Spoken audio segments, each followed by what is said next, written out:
Hello guys, তোমরা সবাই কেমন আছো?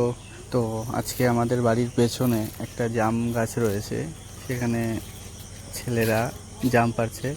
তো সেখানে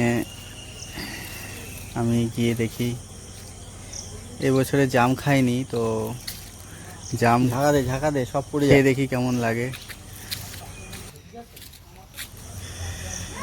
এই ডগি, কেমন আছিস? ডগি ডগিগুলো কি কে সুন্দর। গাছে উঠেছে? কে আচ্ছা, এরা জাম উপর থেকে মশারির মধ্যে ফেলবে, কে এটা? কারণ জাম নিচে পড়লে ফেটে যেতে পারে। তো গাছের উপরে একজন রয়েছে, শালা কোথায় উঠে তো যায়? ওকে বলেছি খুব সাবধানে জাম ভাঙতে। জামের ডাল খুব নরম হয়, তো ও সাবধানে পারছে। তো আর কিছুক্ষণ পরেই গাছটা ভাইব্রেশন দে হালকা করে। ঝাঁকা দিলে সে প্রচুর জাম পড়বে। তো দেখা যাক আমাদের সব ভিজে ভিজে এই মশারি জাম গায়ে পড়ে। কতগুলো পড়ে জাম। তো দেখি ওরা ঠিক পজিশন নিচ্ছে, কোন পজিশনটায় ওরা জাম পড়তে পারে। তো দেখি কি হয়। হালকা করে দিস, তুই সাবধানে থাকিস। পড়ছে, মনে হয় পড়ছে।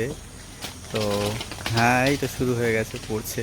আর মশারির বাইরে যেগুলো পড়ছে সেগুলো হয়তো ফেটে যাচ্ছে, সেগুলো খাওয়া যাবে না। দেখো তোমরা, কত জাম নষ্ট হয়ে গেছে নিচে পড়ে পড়ে।